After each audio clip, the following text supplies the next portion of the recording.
My son told me it was too risky to spend money like that.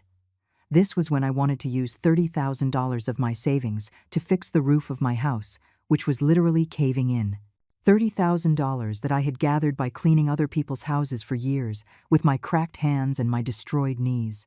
$30,000 that were mine, earned with my sweat, with my effort, with my blood. But according to Ryan, my only son, spending it to fix my own home was an unnecessary risk. Months later, I discovered that he had borrowed $200,000 in my name, without consulting me, without asking for permission, without even warning me, to buy the dream house for Vanessa, his wife. A massive house with a garden, a 3-car garage, and luxury finishes. A house that I could never afford. A house that was now generating a debt that threatened to take away everything I had.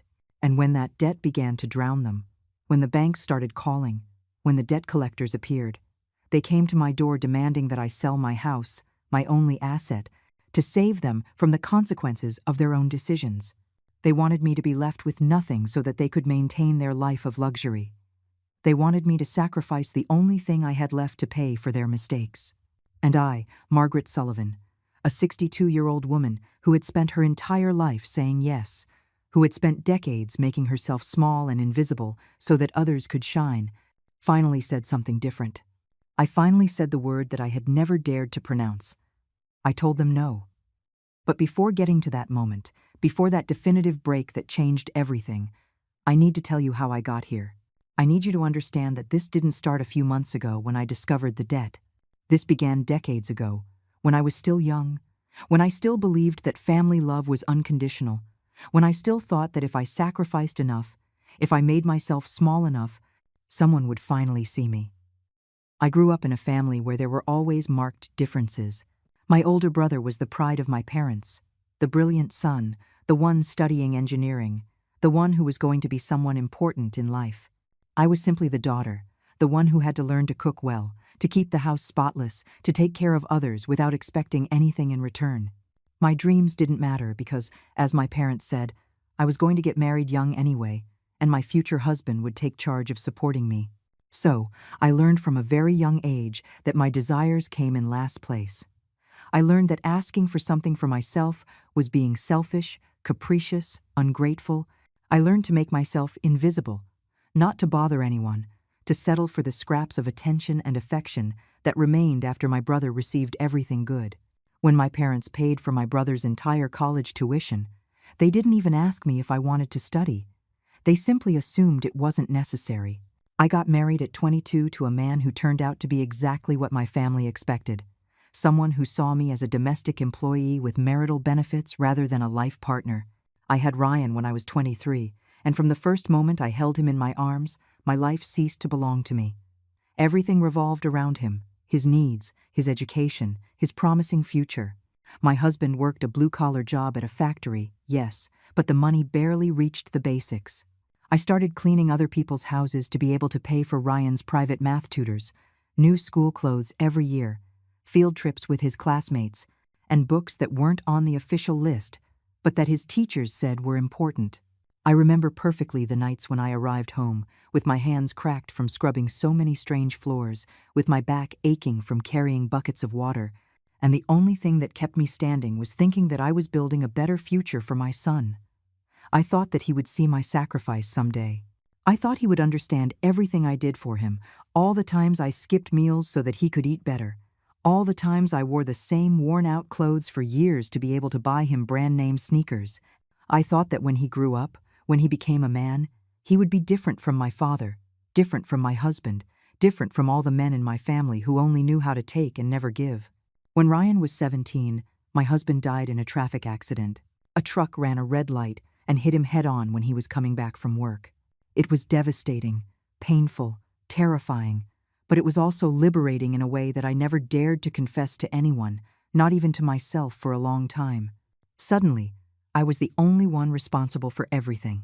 There was no one else to tell me what to do, how to think, what to feel, how to spend every penny. It was just Ryan and me against the world, and I was determined that he would have everything I never had. I worked double what I had worked before. I took 2 cleaning jobs, sometimes 3, when there was an opportunity. My knees began to hurt constantly. My back creaked every morning when getting up. My hands looked like those of a woman 20 years older, but I didn't stop for a single day. Ryan was going to finish college. Ryan was going to have the life that I never had. Ryan was going to be my pride, my reward for so many years of silent sacrifice. And he did it. He graduated with honors, with a degree in civil engineering, got a good job at a major construction firm, and began to earn a salary that I had never dreamed of having. I was so proud of him, so happy to see him succeed, to see him wear elegant suits, to see him speak with confidence about projects and contracts. I thought that finally, it had all been worth it. I thought that now, maybe, he could help me a little bit. Maybe he could pay me back even a small fraction of everything I had done for him for so many years. Maybe now that he was earning well, I could finally rest a little, work fewer hours, take care of my health, which was already deteriorating. But it wasn't like that. Ryan met Vanessa when he was 25 and had already been working at the construction firm for 2 years. She was an executive assistant at the same company, coming from a wealthy family from the north side of the city. She always wore expensive clothes and spoke with that tone of superiority that people who have never had to worry about money have. She was beautiful. I can't deny that. She had that type of polished beauty that comes from expensive facials and high-end salons. When Ryan introduced me to her for the first time, I tried to be nice, to show I was happy for him. I prepared a special dinner at my house, cleaned everything until it shone, and cooked his favorite dishes from childhood. Vanessa arrived in high heels that resonated against my old floor, looked around my house with an expression she couldn't quite hide, that mixture of pity and contempt that hurts more than any direct insult. During dinner, she barely tasted the food. She said it was delicious, but that she was watching her figure, that she had to maintain certain standards. Ryan laughed and agreed with her, as if suddenly all the food I had cooked for him for years wasn't good enough anymore. As if now that he had Vanessa, my homemade stews were something to be ashamed of. I quickly realized that Vanessa didn't see me as her boyfriend's mother. She saw me as someone convenient, like free help she could use when it was useful to her. The first few months were subtle. She asked me to take care of her dog when they went away for the weekend. She called me to teach her how to cook certain dishes because Ryan missed them, always with that sweet and fake tone she used when she needed something from me. And Ryan never said anything. He never defended me. He never established clear boundaries with her. I was his mother, the woman who had sacrificed everything for him. But now Vanessa was his absolute priority, and I had been relegated to a secondary role in his life, a role of servitude more than family. They got married a year later in an expensive ceremony in an elegant banquet hall. The wedding cost more than $50,000. Vanessa's parents paid for most of it, but Ryan came to ask me for help with certain expenses. He needed $8,000 to complete the payment for the reception and the honeymoon in Cancun. $8,000 that I didn't have easily available, but which I took out of my savings because he was my son, because it was his special day, because I still believed that he would thank me someday. He was earning almost 4 times more than me at that moment. Vanessa also had a good salary. Between the two of them, they could have paid for that wedding without problems.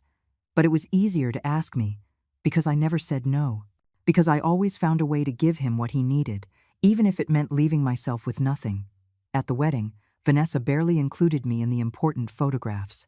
I was there, yes, but always in the background, always apart from the central moments. Her mother occupied the place of honor in all the family shots, while they placed me to the side along with distant aunts and casual friends. Ryan said nothing. He didn't look for me to make sure I was okay, that I felt included. He was too busy attending to Vanessa and her family. After the wedding, they bought a condo in an exclusive area of the city. It was a beautiful place with 2 bedrooms, a balcony, hardwood floors, and a modern kitchen with stainless steel appliances. It cost $300,000. Vanessa's parents gave them $100,000 for the down payment. Ryan took out a mortgage for the rest. Meanwhile, I continued living in the same house where Ryan had grown up, a small 2-bedroom house in a neighborhood that was no longer as safe as before. The roof had leaks that got worse every rainy season. I had to put buckets all over the living room and the hallway every time water fell from the sky. The walls had moisture stains that grew like dark fungi. The electrical wiring was so old that sometimes the lights flickered without reason, and I lived with the constant fear that a fire would start. But I didn't complain to Ryan. I didn't ask him for help, because that's how I had been taught all my life, to endure, to be strong, to not be a burden to anyone. I kept working cleaning houses, although every time it cost me more physical effort. My knees no longer responded as before. Climbing stairs had become a painful challenge. My hands trembled sometimes from the arthritis that was beginning to develop. Ryan and Vanessa came to visit me occasionally, maybe once a month. Vanessa's discomfort in my humble home was always evident.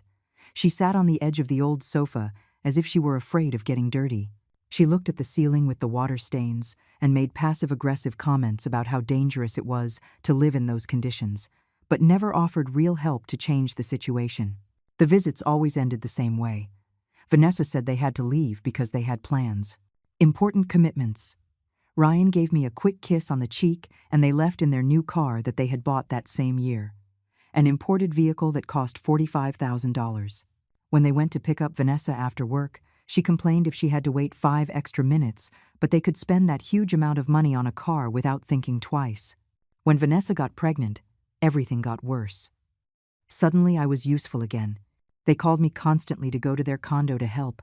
They needed me to clean, to cook, to prepare the baby's room.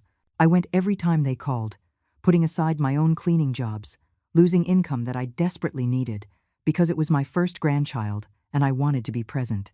But it was never enough. Vanessa always found something to criticize.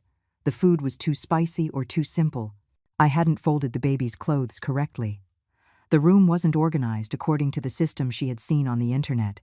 And Ryan nodded at everything she said, validating every criticism, every derogatory comment toward me. When the baby was born, a beautiful boy they named Leo, I was excited to be a grandmother.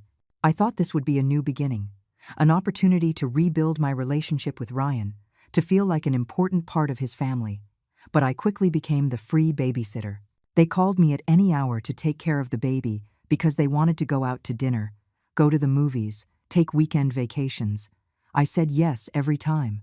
I canceled my own jobs, my scarce personal activities, any plan I might have, because he was my grandson and I loved him with all my heart. But I never received a genuine thank you. They never even offered me compensation for the money I lost by not being able to work those days. It was simply my obligation, as a grandmother, as a mother, as the person who existed to serve others. While I took care of Leo in my deteriorating house, with leaks and humidity, they posted photos on social media of their dinners at expensive restaurants, their romantic getaways to the beach, their shopping trips in exclusive stores. Vanessa constantly showed off her new designer bag that cost $3,000, her Italian shoes, her monthly beauty treatments, money that flowed freely for them, but never reached me, not even when I clearly needed it. Years passed, and I kept working, although my body protested more and more. I was 60 years old when I finally had to accept that I could no longer keep cleaning 3 houses a day as I had done for decades. My knees betrayed me on the stairs. My back complained every time I bent down to clean floors. My hands shook so much in the mornings that sometimes I couldn't even open a jar. I reduced my workload to only 2 houses per week, the ones that paid me better and treated me with more respect. That meant less money, obviously, but I had no alternative. My body simply couldn't give anymore. I started living even more austerely than I already lived. I bought only the essentials at the market. I reused everything I could. I turned off lights obsessively to save electricity. Every dollar counted. But there was something that worried me more than anything else: the roof of my house. It wasn't just occasional leaks anymore. There were entire sections where the concrete was crumbling. I could see the sky through the cracks in some parts. During heavy storms, water fell like waterfalls inside my living room. There was mold growing on the walls. The smell of humidity was so intense it permeated all my clothes. One day, a neighbor who worked in construction came over and told me something that froze my blood. He explained that the roof wasn't just in bad shape, but it was dangerous, that there was a real risk of collapse, especially if a strong storm came, like the ones that were becoming more frequent, that I shouldn't be sleeping there, that it was a miracle it hadn't already fallen on me while I slept. That night, I couldn't sleep. I stayed looking at the cracked ceiling, imagining what would happen if it collapsed while I was in bed, imagining dying crushed in my own house, alone, because I didn't have the money to fix it in time. I got up trembling, And that same week, I started looking for quotes to repair the roof. The figures the contractors gave me were terrifying. The cheapest one asked for $25,000. The most expensive, $40,000. Everyone agreed that it was an urgent job, that it couldn't be postponed anymore, that every day that passed the risk increased. They explained to me with technical details that I barely understood about structures, beams, waterproofing, but the message was clear. Either I fixed the roof soon, or I would lose my house completely. I checked my savings with trembling hands. After years of pinching every penny, of denying myself any luxury, of living with the bare minimum, I had $32,000 saved. It was everything I had in the world. My only safety net. The money I had planned to use for my old age, for medical emergencies, so as not to be a burden to anyone when I could no longer work at all.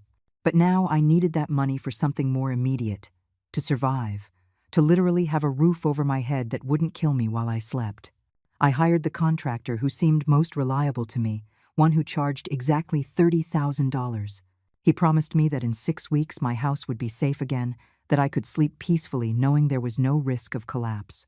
But before signing any contract, before handing over the money that represented decades of sacrifice, I decided I should consult it with Ryan. Not because I needed his permission, but because I thought maybe he would want to help me. Maybe he would see this as an opportunity to pay me back, even if it was a little bit of everything I had done for him. Maybe his values had changed now that he was a father himself and understood better what sacrifice meant. One Sunday afternoon, I invited them to my house. I made coffee and bought pastries, trying to create a comfortable atmosphere to talk. Vanessa arrived with Leo, who was already 3 years old and a precious boy. Ryan came in distracted looking at his phone, as always lately. It was hard for me to make him pay full attention to me. When I finally managed to get them to sit down and listen to me, I explained the roof situation. I showed them the cracks, the moisture stains, the sections where the concrete was literally falling to pieces. I told them what the neighbor contractor had warned me about the real danger of collapse. I showed them the quotes I had received from different contractors. Ryan barely looked up from his phone while I spoke. Vanessa looked around my house with that expression of disgust that was already familiar to me. When I finished explaining, there was an awkward silence that stretched on too long. Finally, Ryan sighed, as if I were asking him for something completely unreasonable. He told me that $30,000 was a lot of money. That at my age, making such a big investment in an old house didn't make financial sense. That maybe it would be better to consider other options, like moving to a smaller rental apartment, something more manageable for an elderly person alone. Vanessa nodded at everything he said, adding that besides, that part of the city wasn't safe anymore, that I should think about going somewhere quieter. I explained to them that this house was my only asset, that it was the place where Ryan had grown up, where all my memories were, where I had built my life, that it was completely paid off, that it was mine, and that moving would mean losing my only material good and starting to pay rent with my miserable pension that barely covered food. Ryan shrugged and told me something that stuck in my memory like fire. He told me that spending $30,000 to fix an old house was very risky at my age, that I should be more prudent with my money, that health issues in older people were expensive, and I would need those savings for medical emergencies, that doing that expensive repair wasn't sensible, it wasn't logical, it wasn't responsible, very risky. Those were his exact words. My son told me that spending my own money, earned with my own sweat, to keep my only home habitable was very risky. He told me this while wearing a watch that I knew cost more than $5,000. He told me this sitting on my old sofa while his wife was wearing designer clothes worth more than my income for a whole month.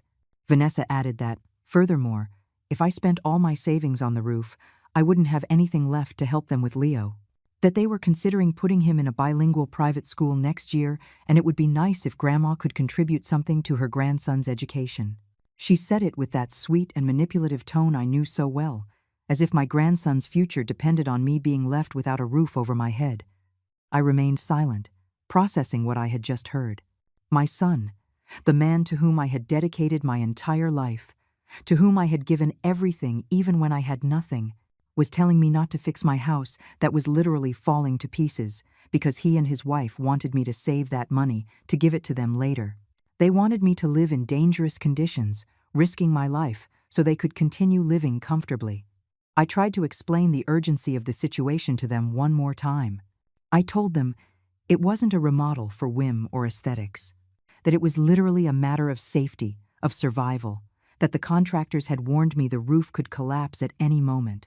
Ryan interrupted me with impatience and told me that contractors always exaggerated to sell their services, that probably the problem wasn't as serious as they painted it. They left that afternoon without offering me a single dollar of help, without asking me if I needed anything, without showing genuine concern for my safety. I stayed alone in my house that afternoon, looking at the cracks in the ceiling that seemed to mock me. Ryan's words echoed in my head over and over again. Very risky. Spending my own money on my own survival was very risky, according to him. I sat on my old sofa, and for the first time in many years I cried. I cried out of frustration, out of helplessness, out of profound disappointment. But tears weren't going to fix my roof. Tears weren't going to protect me from dying crushed if the concrete collapsed on me.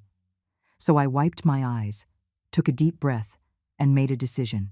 I was going to do the repair anyway, with or without Ryan's approval, with or without his help. It was my house, my money, my life, and if no one else was going to take care of me, then I would. The next day I called the contractor and signed the contract. I gave him an advance of $15,000 to buy the materials. He promised to start the following week. I felt a relief mixed with terror seeing how my life savings went in a single payment, but it was necessary. It was that or wait for the roof to fall on me, literally.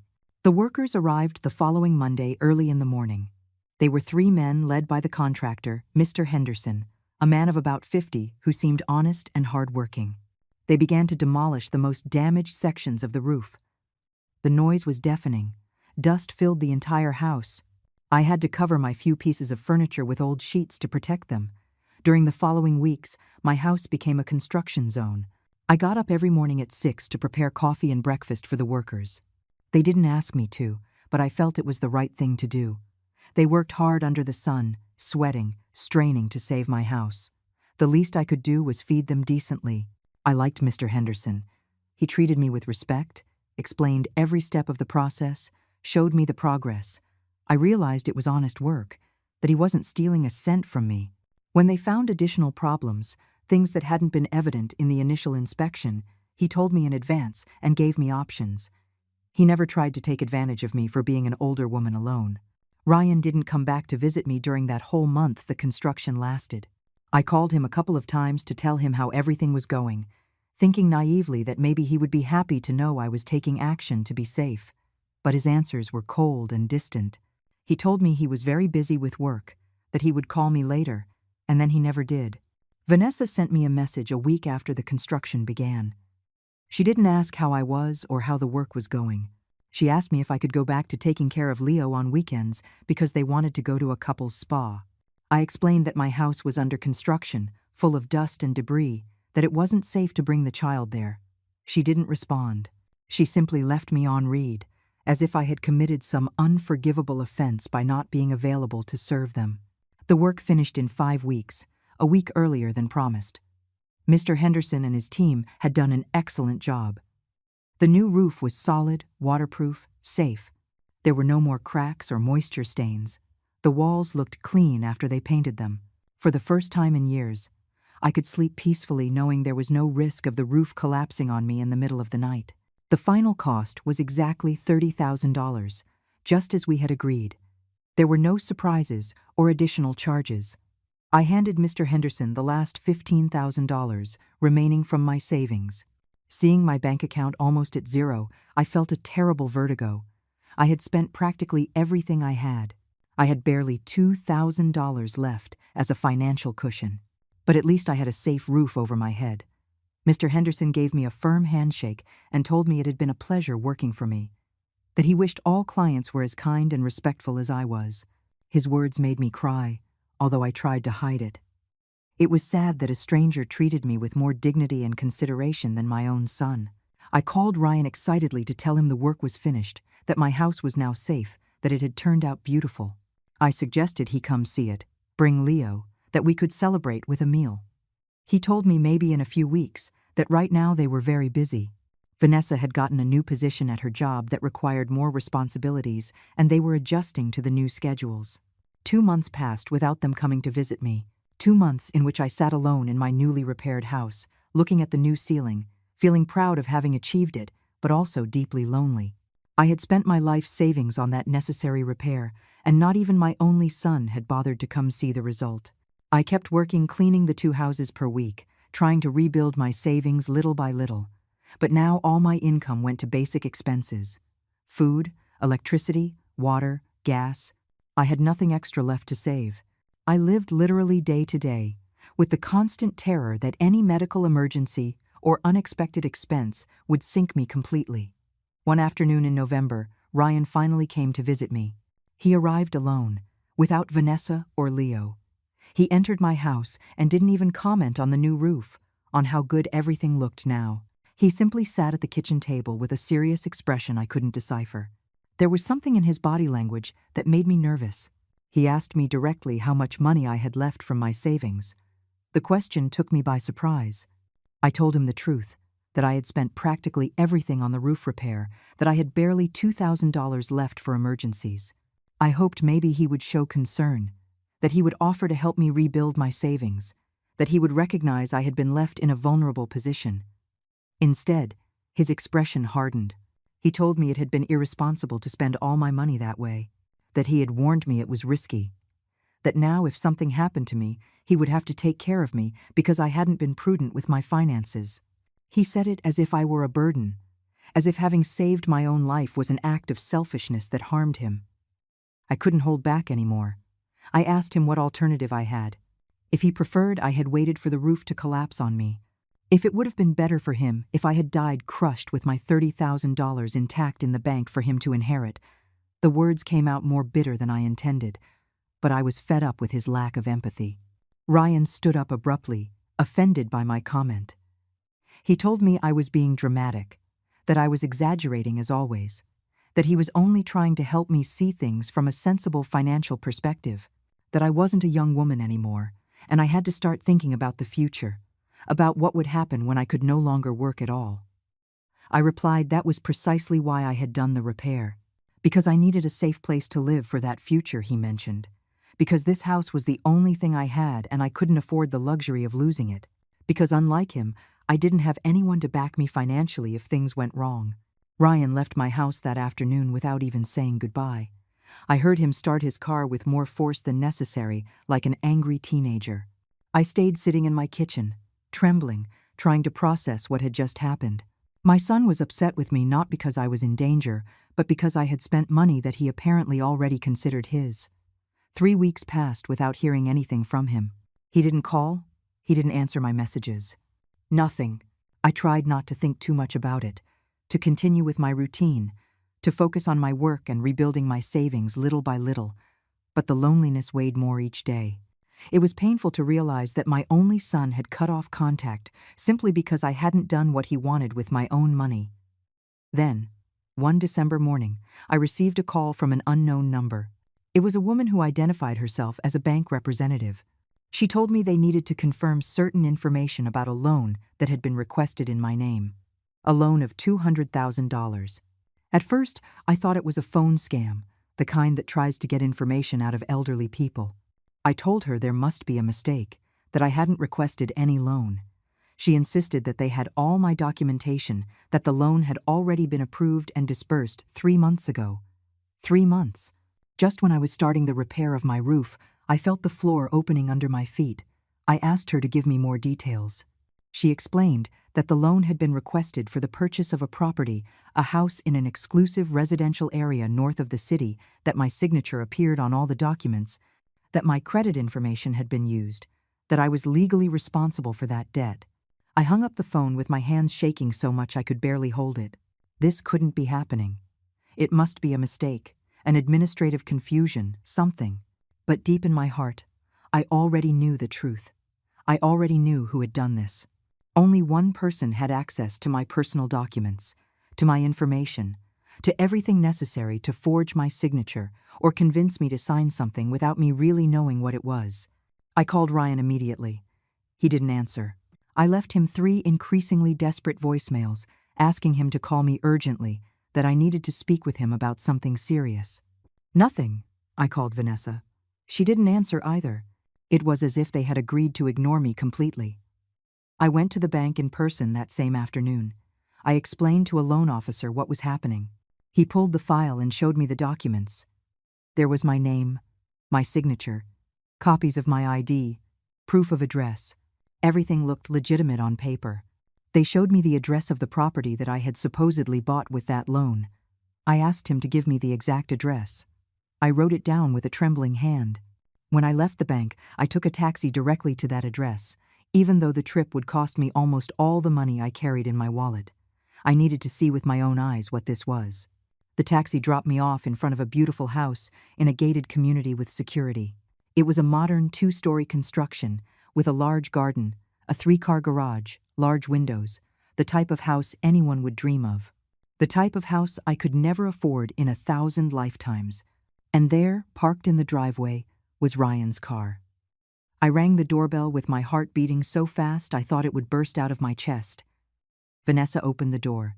Her expression when she saw me was of total surprise, followed immediately by annoyance.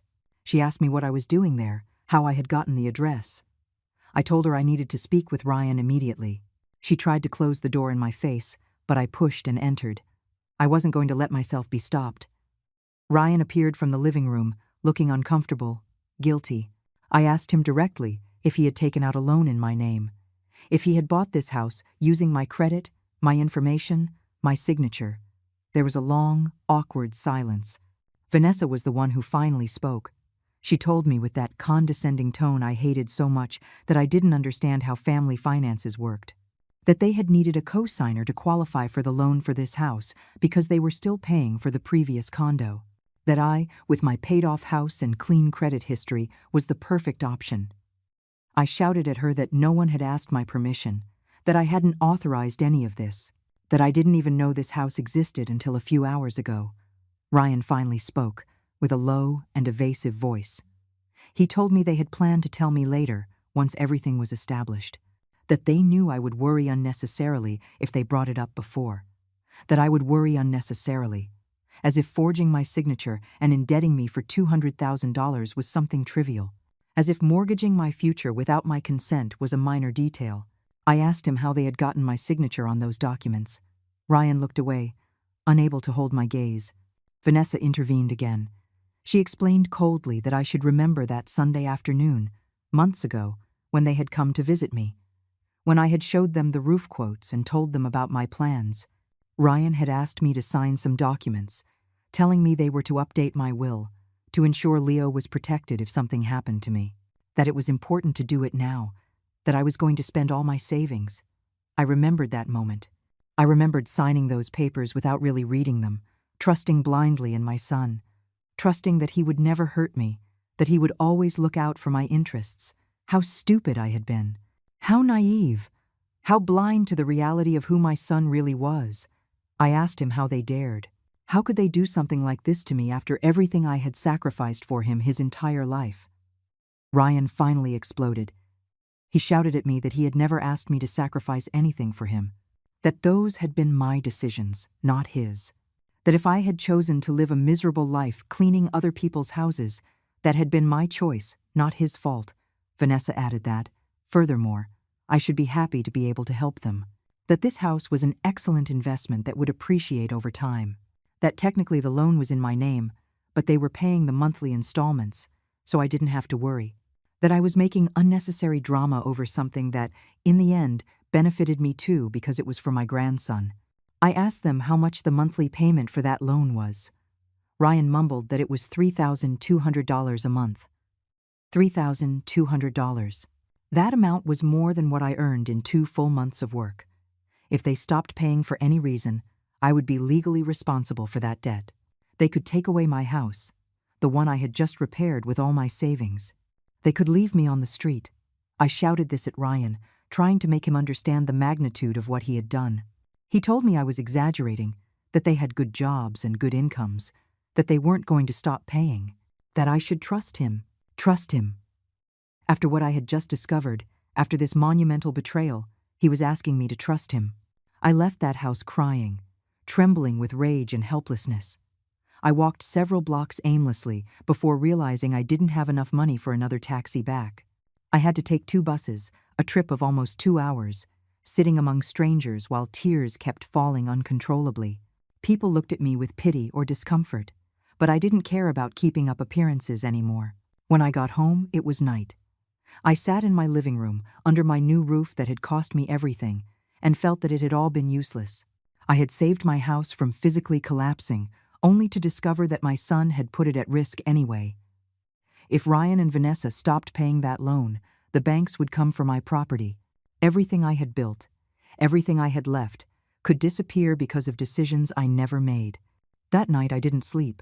I stayed sitting in the dark, thinking about all the signs I had ignored for years. All the times Ryan had shown that I wasn't important to him. All the occasions when he had chosen Vanessa, her comfort, her desires over my well-being. How he had allowed her to treat me like a servant. How he had never defended me, never valued me, never really thanked me. The following days were a nightmare. I tried to seek legal help, to consult with lawyers about what I could do. But everyone told me the same thing. My signature was on the documents, my information had been used with my real ID. Technically, I had authorized the loan. Proving fraud would be almost impossible, especially against my own son. And even if I succeeded, the process would be long, costly, emotionally devastating. A lawyer suggested I talk to Ryan, that I try to reach a family agreement so he would officially assume the debt or remove me as a co-signer. I tried calling him for a whole week. He never answered my calls. I sent him messages explaining that we needed to resolve this legally, that I needed formal protection that he would continue paying. He never responded. Finally, after 2 weeks, he appeared at my house one afternoon. He wore an expression of annoyance, as if I were a nuisance he had to attend to. I told him we needed to go to the bank together, that I needed him to sign documents assuming full responsibility for the loan, releasing me from any obligation. He laughed. He literally laughed in my face. He told me that was impossible, that the bank would never approve removing me from the loan because my credit was what had made it possible for them to give them so much money. That without me as a guarantor, they didn't qualify to keep that house. That I would simply have to accept the situation and stop creating problems. I asked him what would happen if they stopped paying, if they lost their jobs, if they had an emergency, if they simply decided they didn't want to keep paying anymore. Ryan assured me that wasn't going to happen, that he earned well, that Vanessa also had a good income, that he could perfectly handle the $3,200 a month without a problem. But I didn't believe him anymore. I didn't trust any word that came out of his mouth anymore. I begged him to at least let me have something in writing, a private document between us where he legally committed to paying. He refused. He told me I was being ridiculous, distrustful, ungrateful. That after everything he had achieved in life, I still treated him as if he were irresponsible. I stood looking at him, really looking at him, perhaps for the first time in years, and I saw a stranger. I saw a selfish, manipulative man, capable of destroying his own mother for his convenience.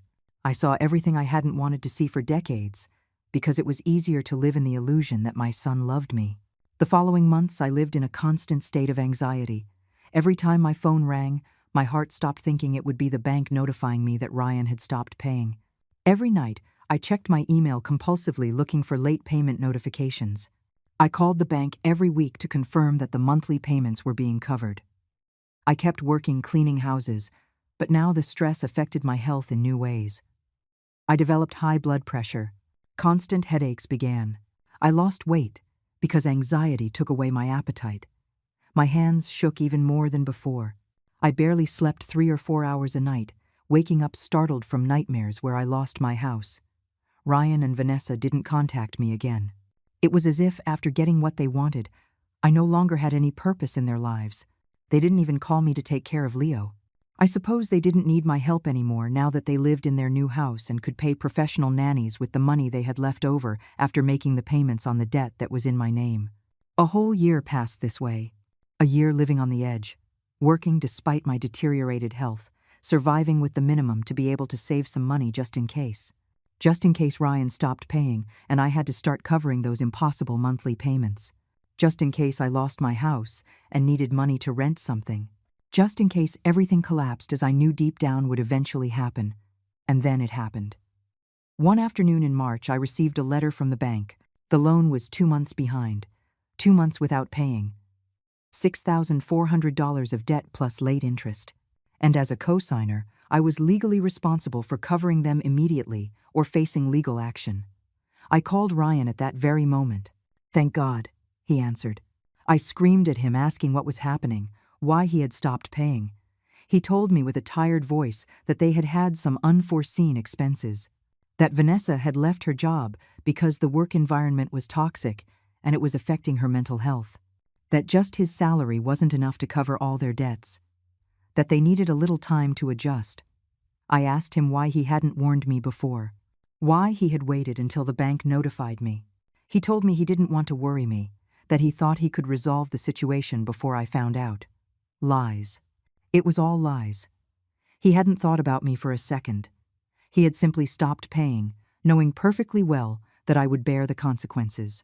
I explained to him with my voice breaking that I didn't have $6,400 that I had been saving all year, but I barely had $4,000 in my account, that if I paid this, I would be left with nothing again, that I couldn't keep rescuing him from his mistakes. He got upset and told me that technically the debt was in my name, so it was my responsibility too, that if I didn't pay, both of us would suffer the consequences. I hung up the phone and sat in my kitchen, looking at that bank letter as if it were a death sentence. $6,400. I had $4,000 saved after a whole year of extreme sacrifices. If I paid that, I would be in the red. And the worst of all was knowing that this wouldn't end here. If Vanessa didn't go back to work, if Ryan didn't find a way to increase his income, this would repeat month after month until it destroyed me completely. That night I made a difficult decision. I wasn't going to pay. I couldn't keep sacrificing myself for someone who clearly didn't care about destroying me. But I couldn't simply sit back with my arms crossed, waiting for them to take my house. I needed to protect myself somehow, although I didn't know exactly how. The next morning, I went to see another lawyer, one I had been recommended who was more aggressive in these types of cases. I explained the whole situation from the beginning. How Ryan had used my signature deceiving me, how he had taken the loan without my real knowledge, how now he was stopping payments, putting me at risk. The lawyer listened to me attentively and then gave me news I didn't want to hear. He told me that legally, even if I proved I had been deceived, the process to annul the loan would take years. Years I didn't have. Meanwhile, the bank would continue demanding payments and would eventually execute the collateral, which was my house.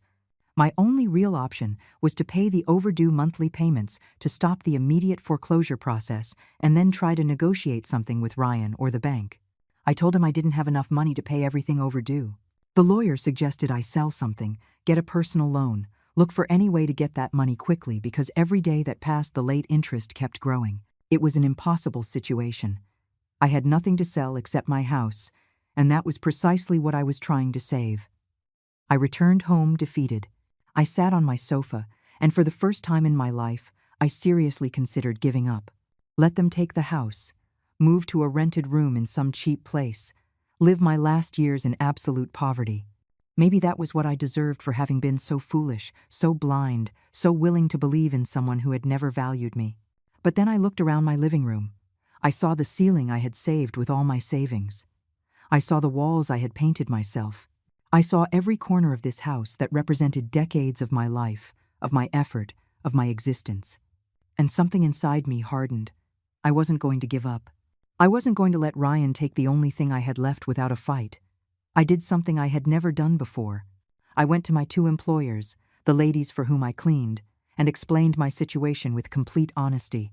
I told them my son had taken a loan in my name without my real consent, that he was now behind on payments, that I needed to get money urgently or I would lose my house. I asked them if they could pay me in advance for 2 months of work, or if they knew anyone else who needed cleaning services. Both ladies were incredibly compassionate. One of them, Mrs. Thompson, offered to lend me $3,000 interest-free. She told me I had worked for her for almost 15 years with honesty and dedication, that she trusted I would return the money when I could. The other, Mrs. Davis, got me 2 additional houses to clean, extra jobs I could do on weekends. I cried in front of them. I cried because two ladies who were technically just my employers showed me more compassion and humanity than my own son. They offered me coffee, hugged me, told me everything would be resolved. That day, I understood something fundamental. Family isn't always blood. Sometimes family are the people who choose to be there for you when you need it most. With the $3,000 from Mrs. Thompson's loan and my $4,000 saved, I managed to gather the $7,000 I needed to cover the 2 overdue monthly payments, plus part of the late interest. I went to the bank and made the payment, feeling how every dollar I handed over was a piece of my soul. I was left with $0 in my bank account. $0. After a whole life of work, I called Ryan to inform him that I had covered his debt. I expected at least a thank you, an acknowledgement of the magnitude of what I had just done. Instead, he told me coldly that he knew I would solve it. That's why he hadn't worried too much, that I always found a way to fix things. I told him this couldn't happen again, that if he fell behind on payments again, I wouldn't have any way to cover it, that I had had to borrow money, that I was in a desperate financial situation because of him. Ryan sighed with impatience and told me to stop being dramatic, that he was going to resume payments next month, that Vanessa was looking for a new job, that everything was going to stabilize, but it didn't stabilize. The next month, Ryan made the full payment. The month after, he only paid half. The third month, he didn't pay anything. Every time I called him to complain, he had a different excuse, that Leo had had medical expenses, that the car had broken down, that they had had to do urgent repairs on the house. Always something. Always a reason why his financial responsibilities couldn't be covered. I kept working like crazy. The 2 original houses plus the 2 new ones Mrs. Davis had gotten me. 4 houses a week, including weekends. My body screamed in pain every night. My knees were destroyed. My back had become a constant torment. But I couldn't stop.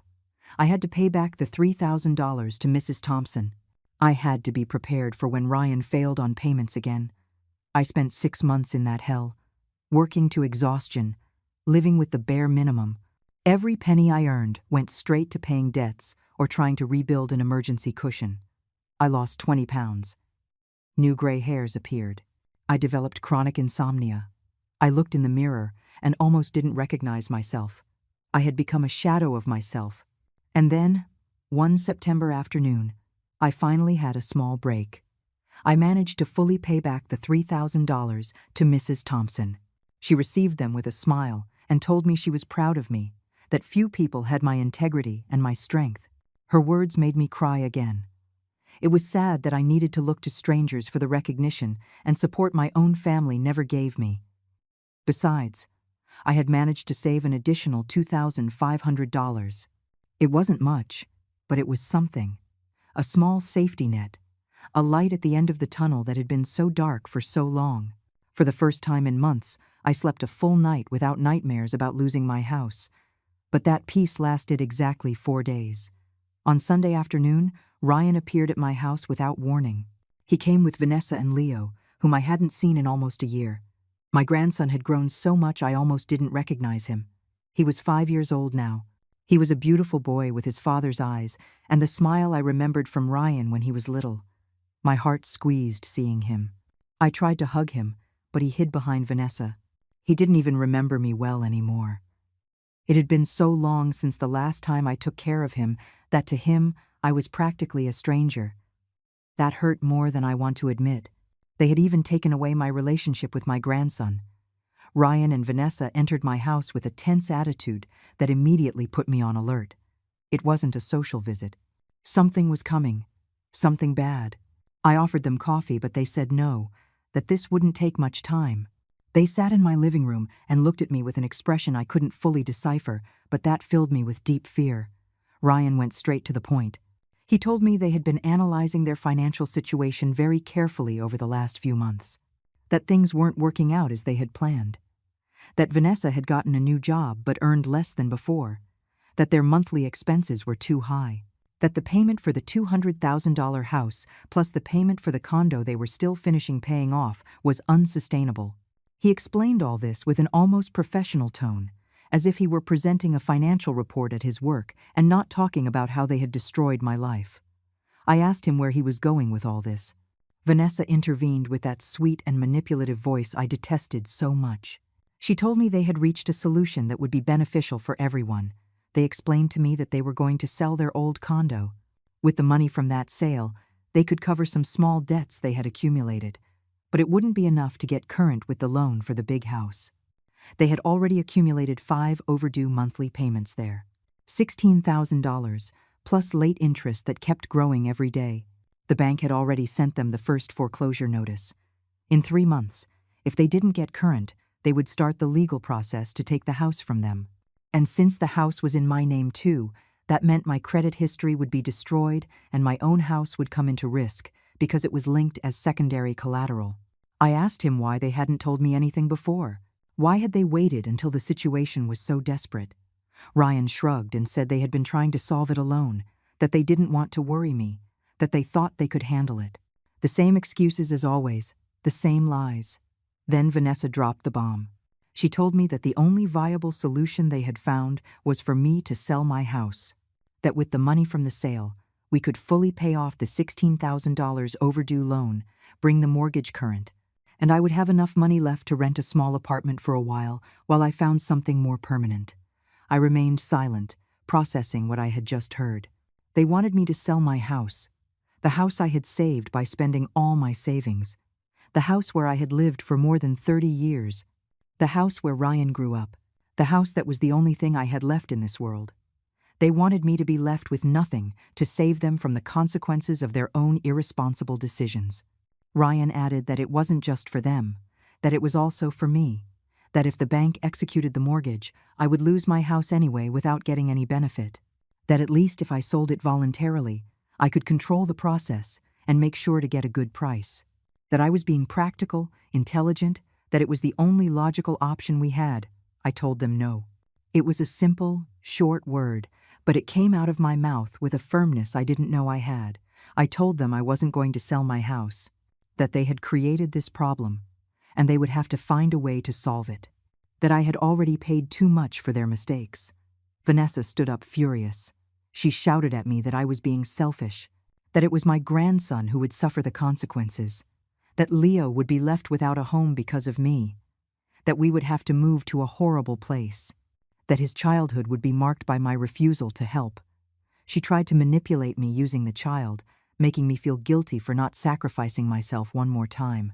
I replied with a trembling but firm voice that Leo was their responsibility, not mine, that they were his parents and should find a way to provide him a home, that I had already done my part raising Ryan, sacrificing myself for decades for him, and that now it was my turn to take care of what little I had left. Ryan approached me with a hard expression I had never seen on him. He told me that if I didn't sell my house voluntarily, the bank would execute it anyway when the loan went into total default, that I would lose it without getting any benefit, that I would end up on the street without a single cent, that at least if I cooperated now, I could save something. I told him I preferred to lose it like that than hand it over voluntarily to save them, that if the bank took it from me, at least it would be that I fought until the end for what was mine, that I wasn't going to be the one to sign the papers of my own destruction just so they could keep their luxury house they never should have bought. Vanessa laughed bitterly. She told me I was a stubborn and selfish old woman, that she had always known I was like that I only thought about myself, that I had never really loved Ryan because a mother who loved her son would do anything to help him. Her words were like knives, designed to hurt me deeply. But something inside me had broken permanently during these months of suffering. Her insults didn't reach me anymore. I didn't care what she thought of me anymore. I didn't need her approval or Ryan's. For the first time in my life, I was going to choose myself. I asked Ryan to look around my house. I reminded him that when he gave me his opinion about spending $30,000 to fix this roof that was literally falling down, he told me it was very risky, that I should be prudent with my money, that it wasn't sensible to make that investment. Those had been his exact words. But months later, he took $200,000 in my name, without asking me, without warning me, without my real consent, to buy a luxury house for Vanessa. $200,000 versus $30,000. A house of caprice versus repairs for survival. And now, when his irresponsible decisions had led them to disaster, they wanted me to pay the price. Ryan tried to interrupt me, but I didn't let him.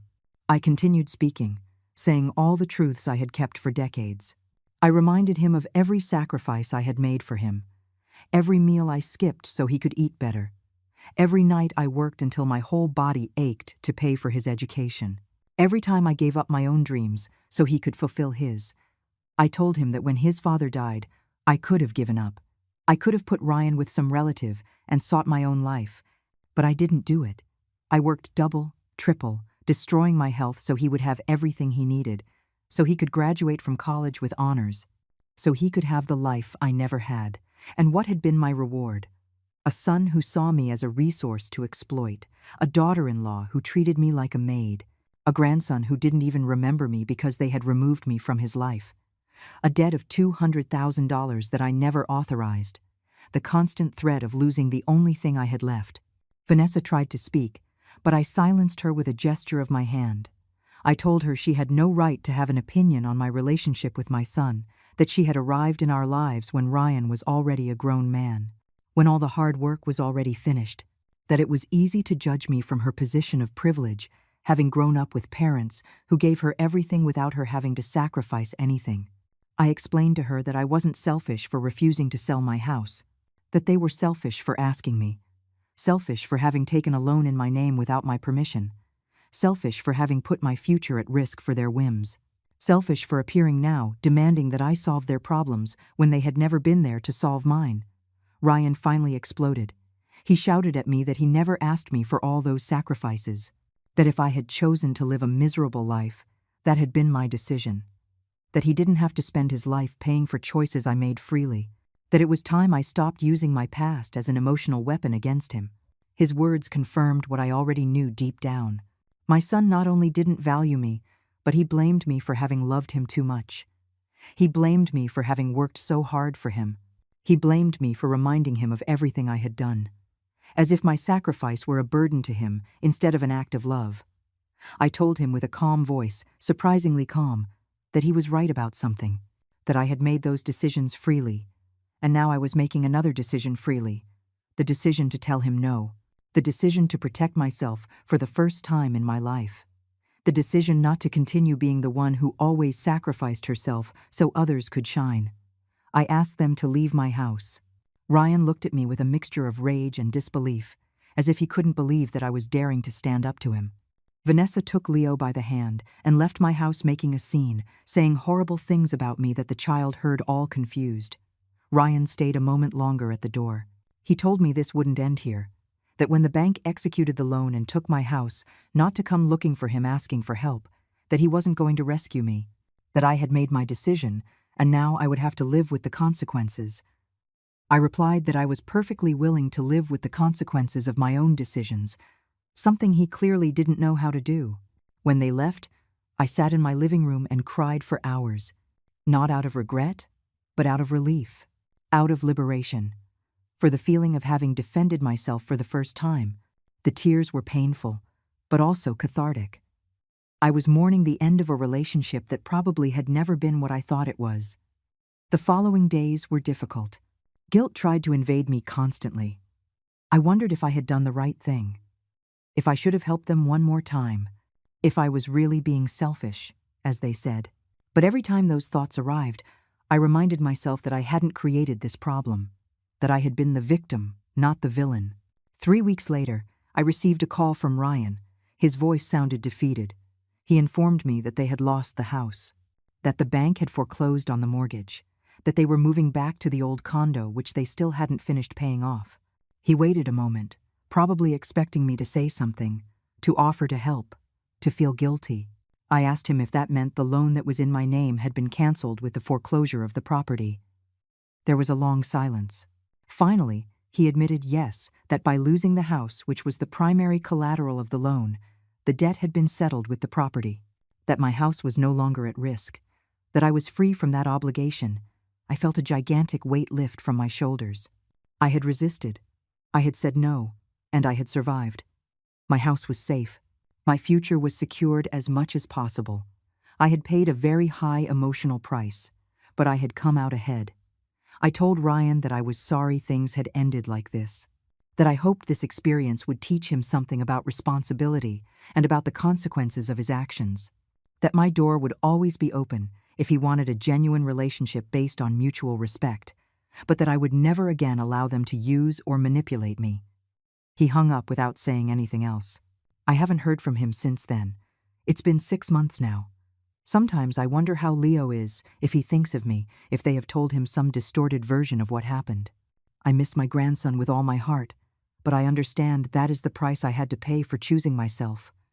Now I live peacefully in my house with the safe roof over my head. I continue working, cleaning 2 houses a week, only the ones my body can handle. Mrs. Thompson and Mrs. Davis have become something like friends. They listen to me, value me, treat me with the dignity my own family never gave me. I have learned something fundamental in these last few years. That saying no doesn't make you selfish. That setting boundaries doesn't make you a bad person. That protecting yourself doesn't make you a villain. I spent decades believing that my value depended on how much I could sacrifice for others, on how much I could endure without complaining, on how much I could give without receiving anything in return. Now I understand that true love doesn't demand that you destroy yourself for others. That a healthy relationship, even between mother and son, must have reciprocity and respect. That you cannot save people who don't want to assume responsibility for their own lives. And that sometimes the only way to survive is to let go of those who are dragging you down. My story is not unique. I know there are many women like me, especially from my generation, who spent their entire lives giving everything for their families only to be discarded when they were no longer useful. Women who were trained since they were girls to be self-sacrificing, quiet, invisible. Women who never learned that they also deserved love, care, consideration. If anyone reading or listening to this identifies with my story, I want to tell you something important. It is never too late to defend yourself. It is never too late to say no. It is never too late to choose yourself. It can be painful. It can mean losing relationships you thought were important. But in the end, the only person who will be with you until your last day is yourself, and you deserve to treat yourself with the love and respect you have given to others for so long. I, Margaret Sullivan, at 62 years old, finally learned my worth. And no one, not even my own son, is going to take it away from me again.